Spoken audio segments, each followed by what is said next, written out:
Well, that was a quick minute. Uh, we are now starting our meeting, so I call the meeting to order. We begin this gathering by acknowledging the land on which we gather is the traditional territory of the Haudenosaunee and the Anishinaabe peoples, many of whom continue to live and work here today. This territory is covered by the Upper Canada Treaties and is within the land protected by the Dish with One Spoon Wampum Agreement. Today, this gathering place is home to many First Nations, Métis, and Inuit people. Acknowledging this reminds us that our great standard of living is directly related to the resources and friendship of Indigenous people. Welcome to the hearing of the Committee of Adjustment for the City of St. Catharines this evening. Everyone present will be given an opportunity to comment on the applications being heard.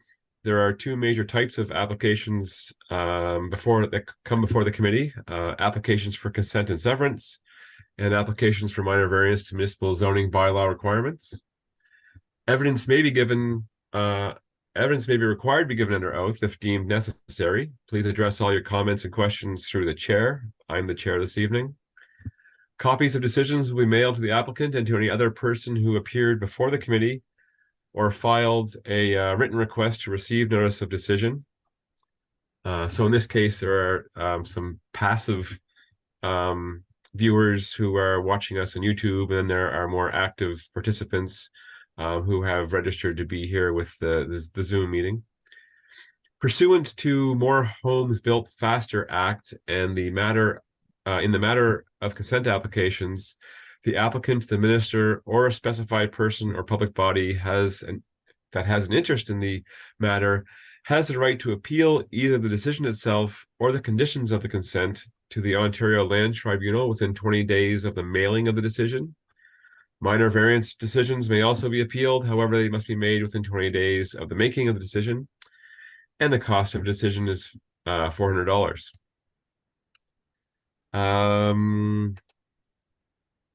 Are there any amendments or additions to the agenda this evening? There are not. Excellent. From the committee members, we have a motion to approve the agenda? Thank you, David. And may we also have a motion to adopt the minutes of the last meeting? Thank you, Jamal. Does any member of this panel have a conflict of interest in any of the applications to be considered at this hearing or the previous hearing if they were not in attendance?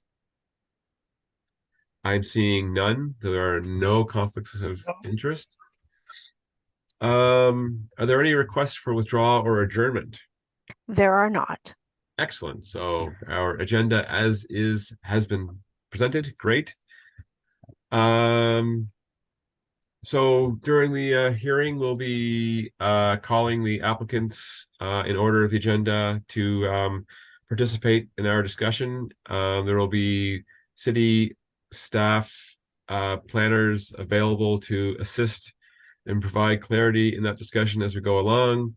And where there are registered speakers, we will call upon them during that particular application so they also may be able to contribute to the discussion. And you will learn who the staff members are as we go through the application. As far as the committee members, I don't have an updated list. I can look at that. We have Jamal and Carrie and David and me, and Tom is not here this evening. So there are five of us this evening, and we are your friendly citizens of St. Catharines who volunteered to participate in this process. So please keep that in mind. And with that, I can close this window and I can go to our agenda, which this evening starts with item number 1, which is 227 Church Street. And we have request to increase the maximum gross leasable floor area from 500 square meters to 1,071.4 square meters. We have an agent acting on behalf of the application, and there have been no received comments or registered speakers. So in this case, this is a building which many of us might be familiar with on Queen Street that's been vacant for a while. I believe it was some kind of grocery store at some point before I arrived in the town. And it looks like there's an application to have a new activity going on inside, which is always exciting. And we have comments. What do we have here? Yeah, so at this point, I'd like to invite the applicants to provide any comments they wish to add. Mr. Chair, we have the agent on, not the applicant. Oh, well, the applicant Ab and or agent. Abhinav Jain, are you there? There you are. Yes. Is there anything you wish to add to the to what our understanding of the application is? No. Okay, that was your opportunity. Thank you. Are there any questions of the members of the committee to Carrie Leask? No questions. No. Okay, thank you. I'm asking the members of the committee. Do you have any questions of the applicant, agent, Carrie? Carrie, you're on mute. Carrie, you're still muted.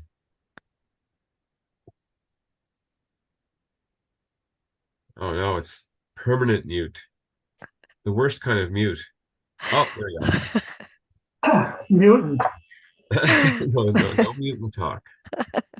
So through you to planning, and I'm reading from the planning analysis, and it says the intent of the maximum GLFA provision is in part to encourage a variety of uses in a mixed-use building. In this case, while the proposed use only includes a commercial use, it does not limit the potential of the site to include other uses in the future. And implicit in this comment is due to the fact that the site is so large. Is that correct?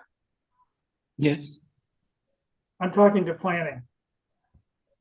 Through the chair to the committee member, it states that this proposal is not going to limit the potential development of the site, and it's going to use existing footprint of the building, and it's going to bring more diversity uses to the Church Street.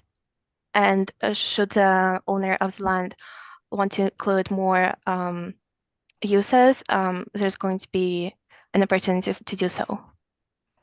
So in other words, if the site was substantially smaller with the same application, you may not be as receptive because you couldn't incorporate other mixed uses, correct? It does not necessarily mean that the site has to be bigger or smaller. They can include more uses within the existing footprint of the building as well, even if the site area will have been smaller. Thank you. Okay. If there are no further questions from the committee members, then I would invite someone to put a motion on the table. Mr. Chair, we do, I'm sorry, but we do have somebody who is trying to, it's a very late request. However, since we don't have third party, yeah, we'll give him like 2 minutes to sign on. If he doesn't, then we'll have to, because he just contacted me about this address, but I'm not sure Really? what to do, really. Like right this second, someone phoned you and now are No, they sent me a request, participant form, but he's not signing on yet, so I'm not sure that we can hold up the meeting too long for this. Oh, I'm very sure we So. cannot. Okay, then. Okay, go ahead, Okay. Mr. Chair. If we could continue then, I'm asking for a motion from Jamal. Sure. Thank you, Mr. Chair. Just gonna put my cheat sheet here.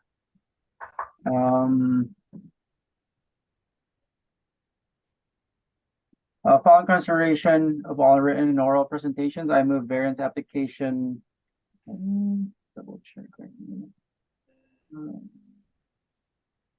A11, well, A114-23.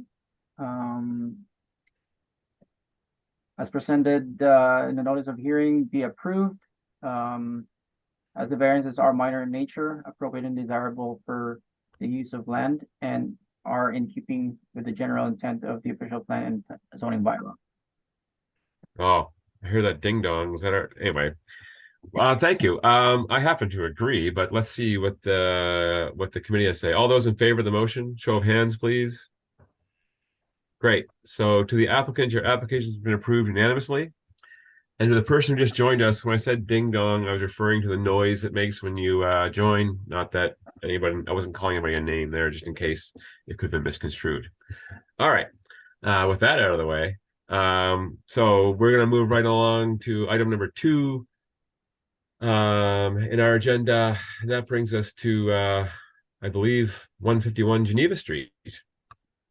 There are, this is variance application. There are a number of variances to recognize the existing condition of the site.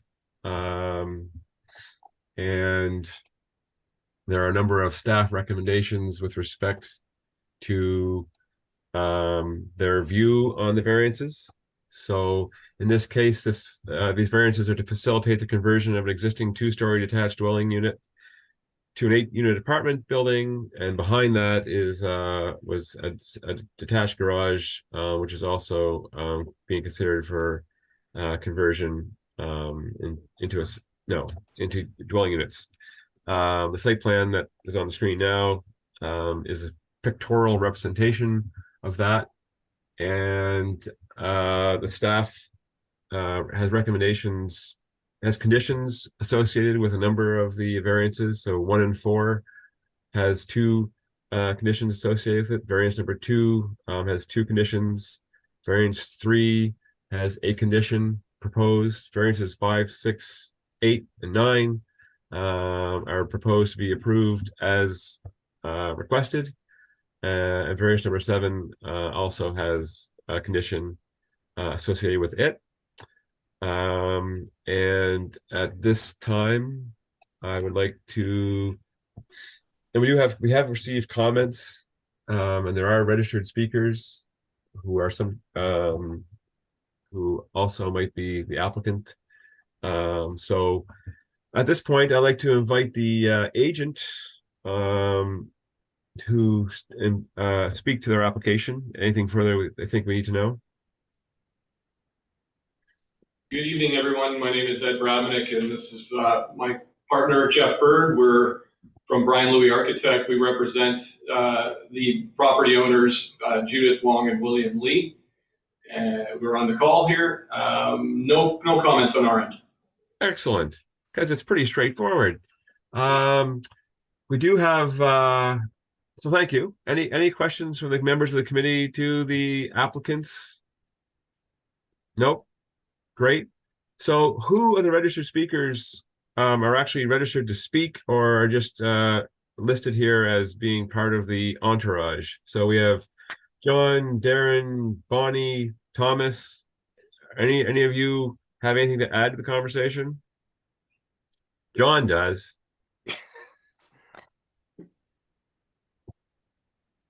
Yes, John. Oh, yes. Thank you, Mr. Chair and committee members, for allowing me to address you. We are the property owners of number 12, which is immediately behind 151 Geneva. We are downhill, a significant slope from the house. We have a retaining wall at our shared property line, and there's a significant drop in elevation from that shared property line to the lowest point in our yard, which is about 8.2 meters in from the property line, and the drop is of 68 centimeters or 27 inches. We get periodic flooding from a buried stream. It affects the properties at number 10, which is immediately to the south of us. Unfortunately, they're in Portugal, they can't talk to it. Number 14, and number 16 Wolseley, as well as 4 Gardner Place. So we're very concerned about flooding, and that because we have such a low water table, sorry, a high water table, it's about 18 inches or 45 centimeters, even in August, below the soil line, that significant grading will be in place to drain the water towards the storm sewers on Geneva Street from the parking lot. We are thrilled, I mean, I'm thrilled anyway, and I know many of our neighbors are, that the existing 19th century building is being retained, repurposed for housing. Our concerns are chiefly about drainage in the parking lot. That's that. Your concern is not unique to neighboring neighbors' concerns. I will address it, and then we'll ask the planner to confirm or add. But during the building permit application process and the various, not this is probably not in their site plan agreement, but anyway, they will have to demonstrate during that process that they have a stormwater management plan and provide a grading plan that is required to ensure that all of the water that that lands on this property is managed on this property and not shed to become the problem of neighbors. Given the fact that there's such a significant parking area, there might even be a stormwater management plan to take the water out to the street. But your concern, my point is that that the whole building permit process is to manage and direct any new developments to prevent undue hardship on existing neighbors' property. So there is a process in place. I don't know if Natasha has anything more she wishes to add from the city. Through the chair, you're correct, Chair Renton, that this will have to go through building permit, and at the building permit stage, a grading plan will be required to demonstrate that the drainage can be managed on site.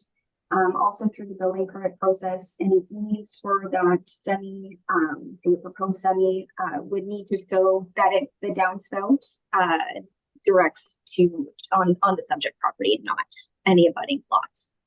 Okay, thanks so much. Through you, So, John, that's intended to be a response to your question. Okay, it's through you, Mr. Chair. Did I hear you correctly? Is there a site plan agreement, or will there be a site plan agreement? Well, that the planner can answer for us, but I'm not sure. Through the chair, this development, since there are 10 dwelling units, it is no longer subject to site plan approval given recent changes to the Planning Act. So it will just go to building permit. John, are you happy with that?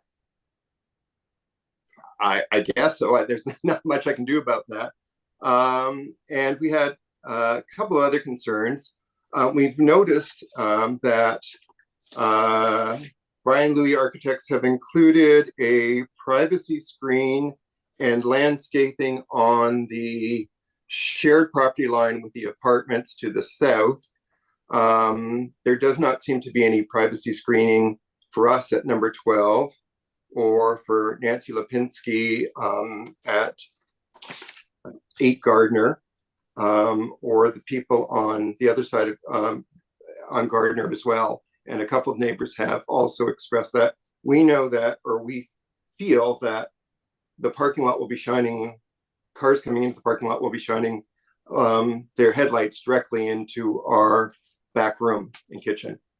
So I'm going to take another stab at this with my backup, knowing my backup is there. The zoning bylaws that will govern this development will have requirements for side yard setbacks, setbacks from parking lots to adjacent residential properties. So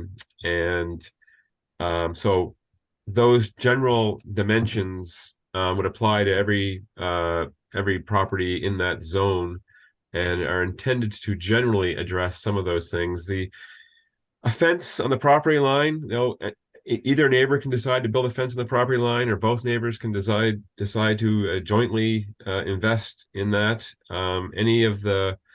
Anything that's shown like that in this plan would not be a requirement. There's no requirement for a fence or a privacy fence necessarily. If this development chooses to do so, it's probably to protect their interests.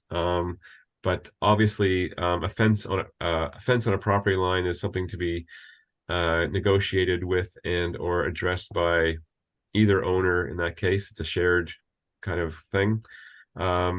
Natasha, anything you wanted to clarify? So through the chair, just a couple of items. The reason why staff have added a recommendation for a condition of the application that a fence be installed along that southern lot line. And that's because the landscape buffer along that lot line doesn't comply with the zoning bylaw. Along the western lot line, the setbacks do comply. Therefore, there's no variance that staff can attach a condition to, such as a fence, to mitigate those light concerns. Given site plan control no longer applies for this development, we are also unable to require a fence along that lot line. So we really recommend, the developers to work with neighbors to come to a happy conclusion there. All right, John.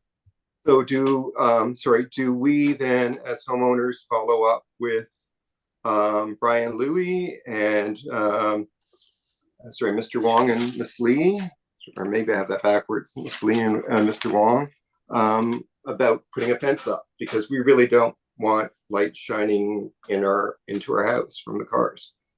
Ultimately, so there are things that are legislated through the zoning requirements and things that aren't. We just highlighted the things that are and aren't in this case.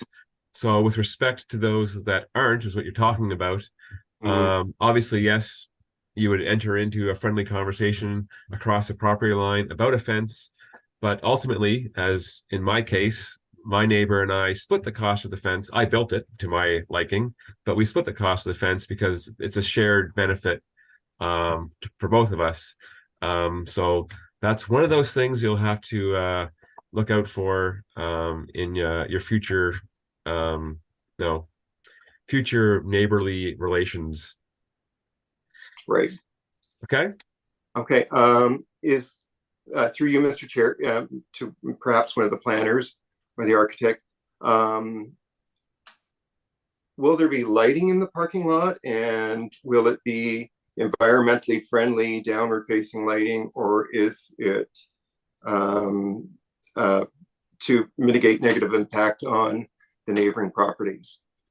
I'm going to jump in again. And when there is parking lot lighting, there would have to be a photometric study to show that there is no light leakage on the ground from this property to an adjacent property. But I'll ask the client's representative to comment on the provision of parking lot lighting in this particular scheme, because I didn't take note.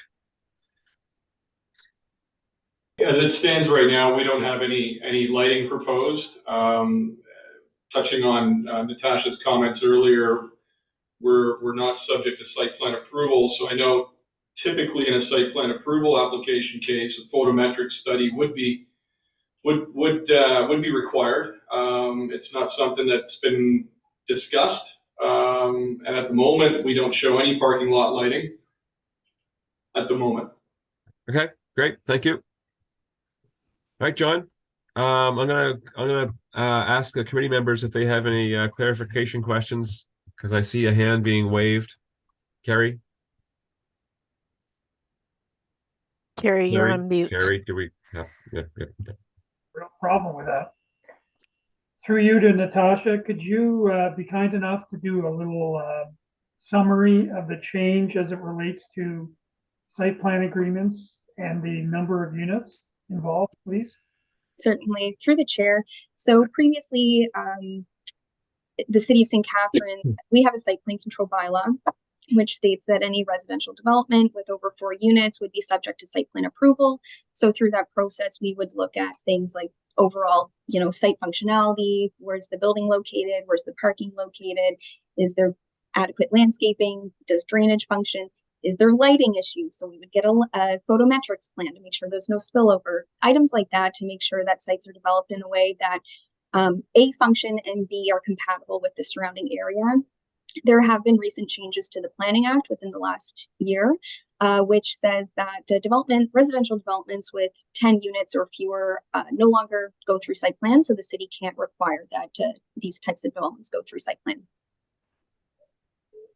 All right. Those are 23. Great. So of the names on the list of registered speakers, is there anyone else who has a desire to communicate with us? Hi there. Darren? Hi, thank you, Mr. Chair. I appreciate the opportunity to speak. And so just want to echo John's comments and John's concerns. I live at 14 Wolseley. I live beside John, and just want to speak also to the issues of drainage and the possibility of light pollution.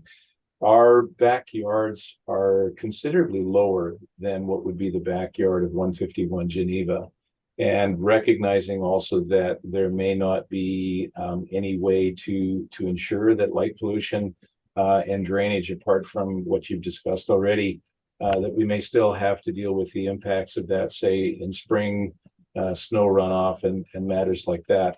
I think both John and I would agree, and I think our neighborhood would agree that the idea of friendly conversations across the fence to make some of these decisions is certainly how our neighborhood functions, and I think we would be happy to do that.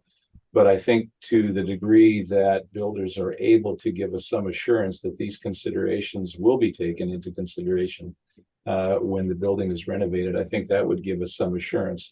This is frankly the only formal opportunity that we have to speak to this apart from moving forward. And I think we're very happy to see what's happening at 151. It's a gorgeous old home. I look forward to seeing what developers will do to it, but we do have a couple of concerns, and all we ask is that they're taken into consideration. Thank you. I appreciate the time. Thank you. So yes, you're just reiterating what John said, and we've already addressed those as best we can. So thank you for your additional comments. All right, at this point, I believe we've had a full discussion on this matter, and I would invite Mr. Chair, if I may. Yes, Thomas.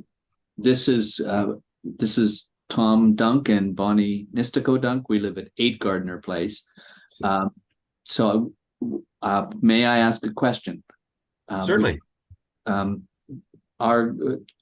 don't want to express this as negative concerns. I do want to echo what others have said about worrying about lighting, and the effect that will have on us. I have just a small question, I think, about the detached garage units. I just need to have the little issue about the variance on the north side of that. Is there going to be any change in the current existing structure? Excellent question. And the answer is, from the applicant's agent, no. No. Okay. Thank you. May I ask one other question, Mr. Chair? You can ask as many as you want. Just with regard to, we have no idea about what the design is going to be, and we're just curious about whether there are going to be windows on what is the north side of that structure. Currently, there are not. We have in our package, we have elevation drawings of the proposed. And perhaps, well, what the heck? We'll ask the architects what they're planning. Or presumably, if you're going to create residence where a garage was, there will be windows added to the building facade. Is that correct? There will be no windows along that lot line. We're too close to the lot line to even be allowed to have any openings in that wall. There you go. So there's a building separation requirement for unprotected openings. And yes, if a building is too close to the property line, it gets complicated to have openings in that case. So apparently the answer is no windows in that elevation. Great. Okay. Thank you. Final, just comment, if I may, simply that, again, with regard to fences, we look forward to, in the future, because the fence between that currently exists is in good shape, but maybe in the future wanting to speak to the owners about when it needs to be repaired and replaced. Yeah. Again, there should be no expectation that fence should be built at any one owner's cost. If it's a shared benefit, be prepared to come to a reasonable cost sharing solution. Any further questions from anybody regarding this application? If not, I would like to move along and have the committee members make a motion regarding, put a motion on the table regarding this application. David? Following consideration of all written and oral presentations, I move that variance application A11223 is presented as notice of hearing be approved, subject to the conditions outlined in the technical report, as the variances are minor in nature, appropriate and desirable for the use of the land, and are in keeping with the general intent of the official plan and zoning bylaw. There it is. All those in favor of the motion, show of hands. So to the applicant and agent, your application's been approved unanimously.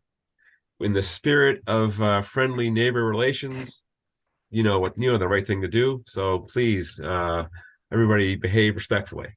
All right.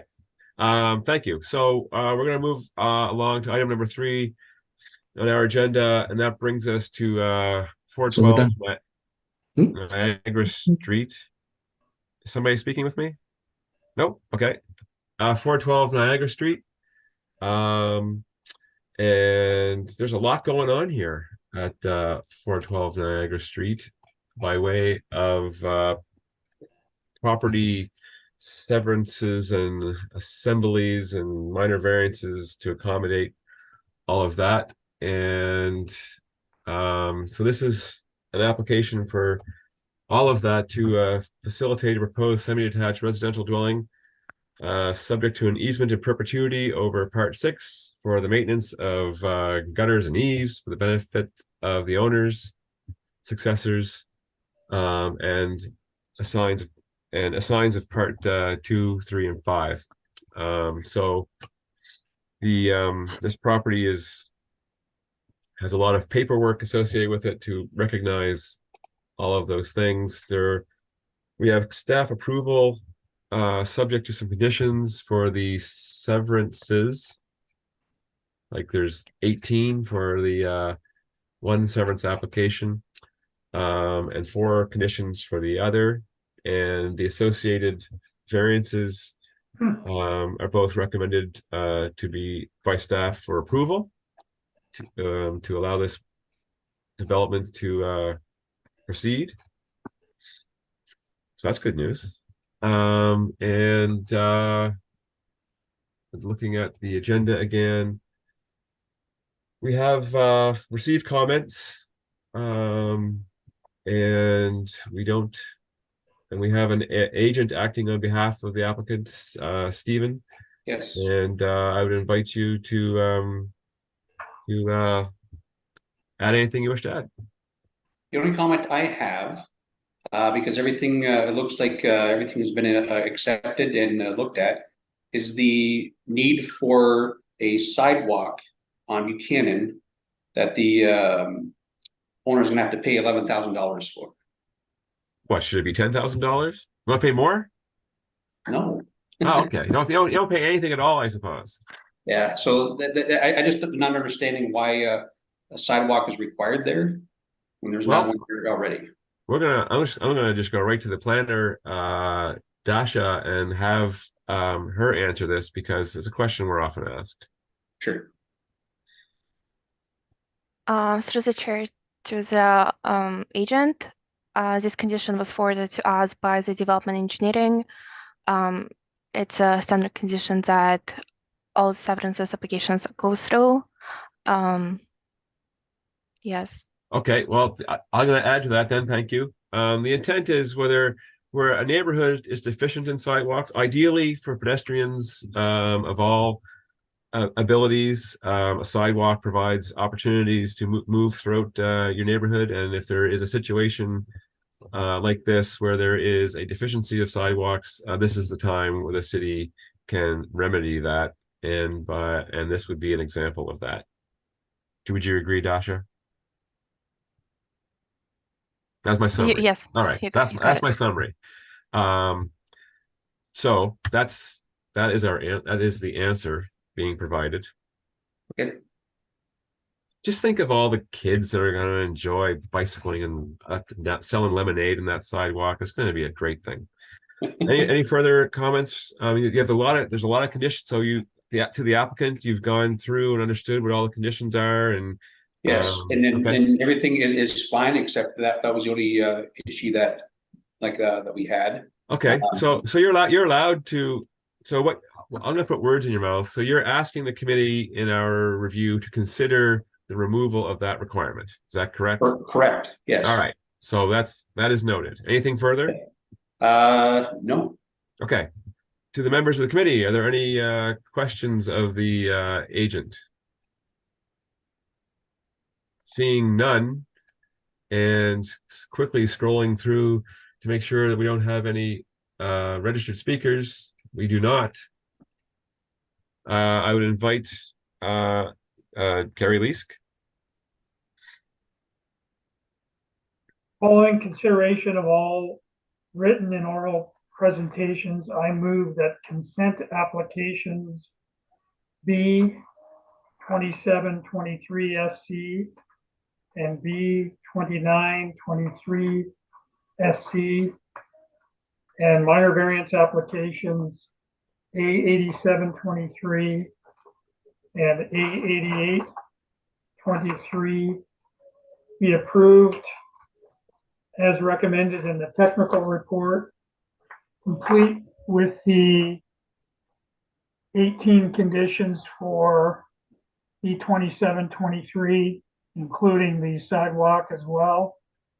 The 4 conditions for B 2923 SC, and no conditions as they relate to A 8723 and A 8823.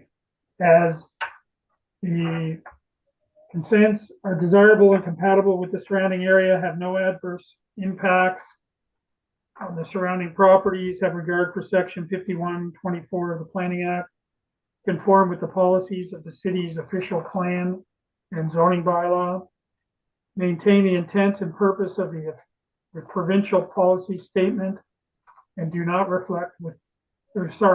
conflict with any applicable provincial plans.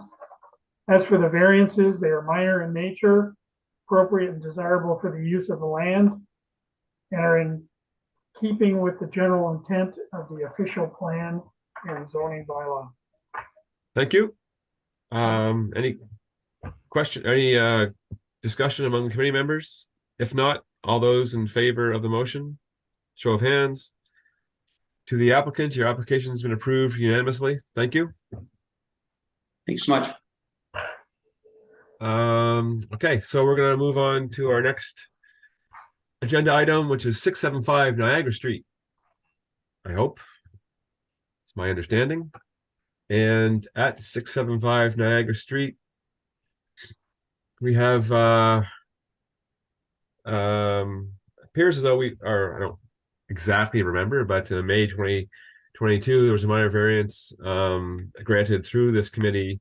And now, after some review, there's an additional variance is required to address the deficient exterior rear yard setback for the proposed platform structure greater than 1.2 meters. That's being as part of this application. So we have a minor variance.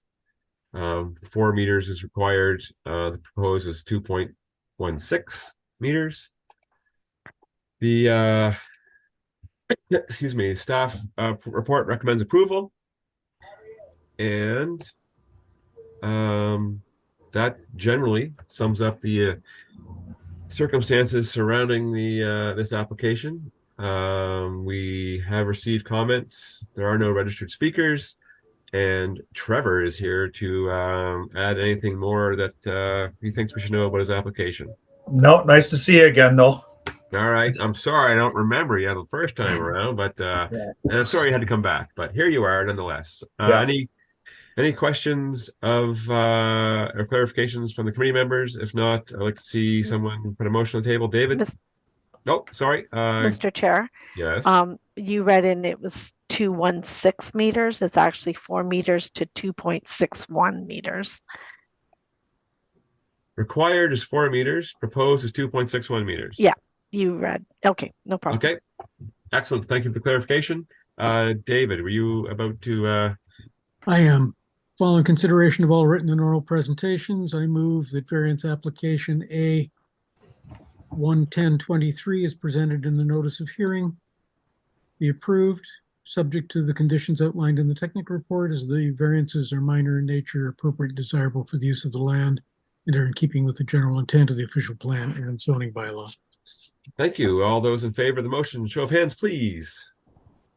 To the applicant, your application has been approved unanimously. Thank you. Thanks a lot.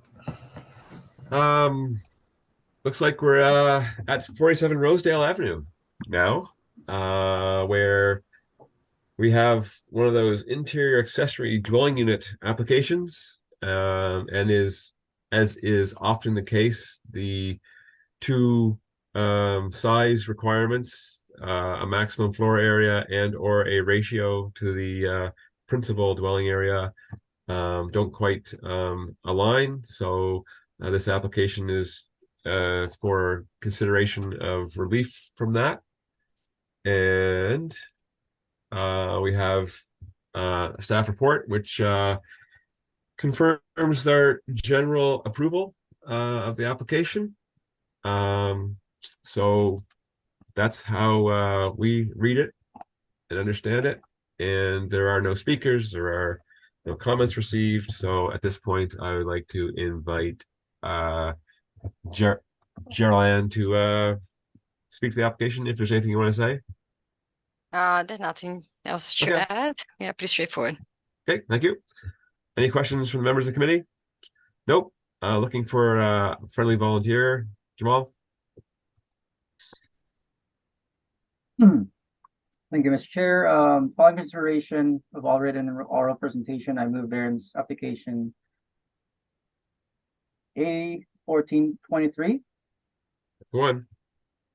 As presented in the notice of hearing be approved, subject to conditions outlined in the technical report as variances are minor in nature, appropriate and desirable for the use of land, and are in keeping in the general intent of the official plan and the zoning bylaw. Excellent. All those in favor of that motion, show of hands, please. Great. To the applicant, your application has been approved. Okay. Thank you. You're welcome. Looks like we're all the way at the bottom of our agenda items. 9 Vergorda Circle. And at 9 Vergorda Circle, we have a request. What's going on? Okay. Let me get there. This is a request for minor variance to minimum front yard setback required 26.7, proposed 15.177.